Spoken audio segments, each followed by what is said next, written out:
ডেমক্ৰেসি লাইভৰ ষ্টুডিঅ'ত মই দেইজি মহানগৰীৰ লাষ্টগেট শংকৰদেৱ নামঘৰত 7 দিনীয়াকৈ অনুষ্ঠিত হলিগীতৰ কৰ্মশালাৰ সামৰণি অনুষ্ঠানটি দেওবাৰে অনুষ্ঠিত হৈ যায়। কেইবাটাও হলিগীত পৰিৱেশনেৰে জীপাল হৈ উঠে সামৰণি অনুষ্ঠানটি।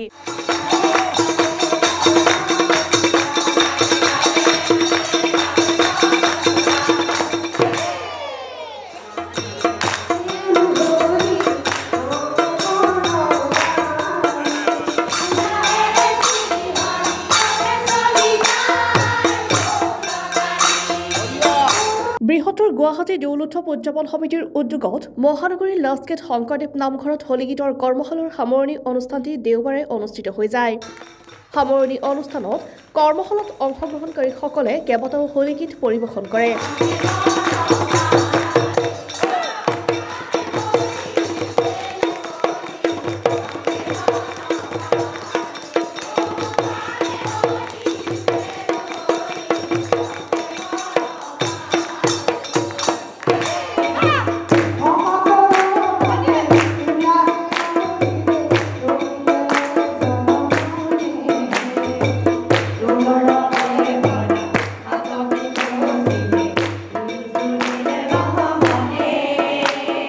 সামৰণি অনুষ্ঠানত উপস্থিত থাকে লেখক তথা শংকৰদেৱ সাধক ৰমেন দাসকে ধৰি কেইবাগৰাকীও বিশিষ্ট ব্যক্তি। অনুষ্ঠানত কৰ্মশালাৰ অংশগ্ৰহণকাৰীসকলক মানপত্ৰ প্ৰদান কৰা হয়।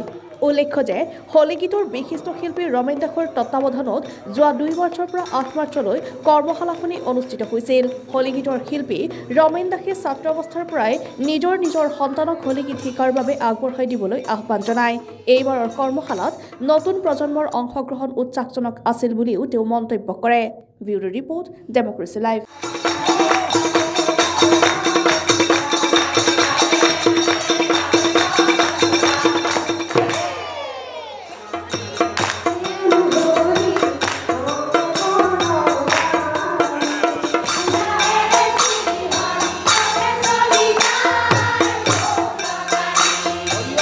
তাৰমানে হৈছে কি আমাৰ প্ৰত্যেক বছৰ আমি বাৰু জানেই, এইবাৰ মানে এই দেখিছে নহয় এনেকুৱা এই শৰণীয়া এনেকুৱা আৰু দুজন শিশু আহিছিলে আৰু সৰু ছোৱালীও দুজনীমান আহিছিল। তেওঁলোকে অতি সুন্দৰকৈ গীত পৰিৱেশন কৰিব পাৰিছে। গতিকে আমি ভাবোঁ বৃহত্তৰ গুৱাহাটী দৌল উৎসৱ উদযাপন সমিতি এনেধৰণৰ শিশুবিলাকক যদি আমি গীতখিনি শিকাব পাৰোঁ, হলিগীতখিনি শিকাব পাৰোঁ, তেতিয়াহ'লে যুগ যুগৰ কাৰণে সুন্দৰ হৈ থাকিব, নতুন প্ৰজন্মই মানে গ্ৰহণ কৰিব।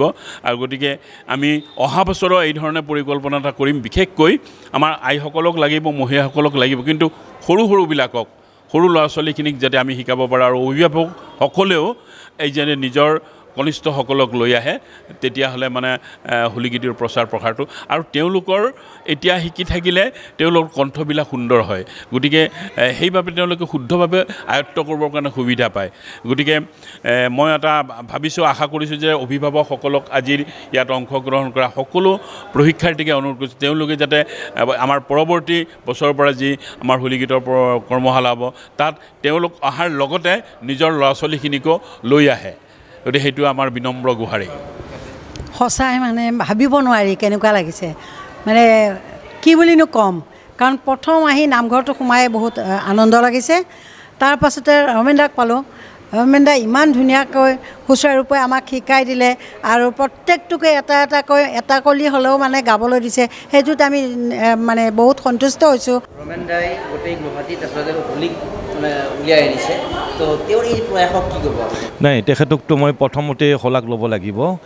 কাৰণ কিয়, তেখেতে বহুত কষ্ট কৰিছে। এতিয়াৰ পৰা নহয়, আজি বছৰ ধৰি তেখেতে বহুত কষ্ট কৰি আহিছে। মই পোনপ্ৰথমে মই আগন্তুক ফাকুৱা উৎসৱৰ সকলোকে শুভেচ্ছা দিছোঁ আৰু মই বিশেষকৈ আমাৰ মৰম কুমাৰ ডেমক্ৰেসি লাইভকো মই আন্তৰিক শুভেচ্ছা যাচিছোঁ। মই হোলীৰ বিষয়ে দুআষাৰ ক'ব লাগিব। আমাৰ ইয়াতে যিবিলাক প্ৰশিক্ষাৰ্থী, তেখেতসকলে অন্ততঃ হোলী কি বস্তু সেইখিনি শিকিছে। তেওঁলোকে সুৰ, তাল, লয়, এই গোটেই বস্তুখিনি তেওঁলোকে অকণমান আয়ত্ব কৰিছে। এইবিলাক বস্তু ইমান সোনকালে হোৱাটো সম্ভৱপৰ নহয়। এসপ্তাহ জোৰা মাত্ৰ এই আমাৰ ৱৰ্কশ্বপটো আছিলে, কৰ্মশালাটো। কিন্তু তেখেতসকলে এই এসপ্তাহৰ ভিতৰত অন্ততঃ 2-4টা হোলী শিকিবলৈ পাই নথৈ তেওঁলোকে, মই ভাবোঁ তেওঁলোকে নিশ্চয় আনন্দিত হৈছে। ময়ো তেখেতসকলৰ তালৰ বিষয়ে তালি খালি, দীপচন্দী তাল, ৰূপক তাল, এক তাল, কাহাৰবা তাল তেওঁলোকক মই ধুনীয়া কৰি শিকাইছোঁ।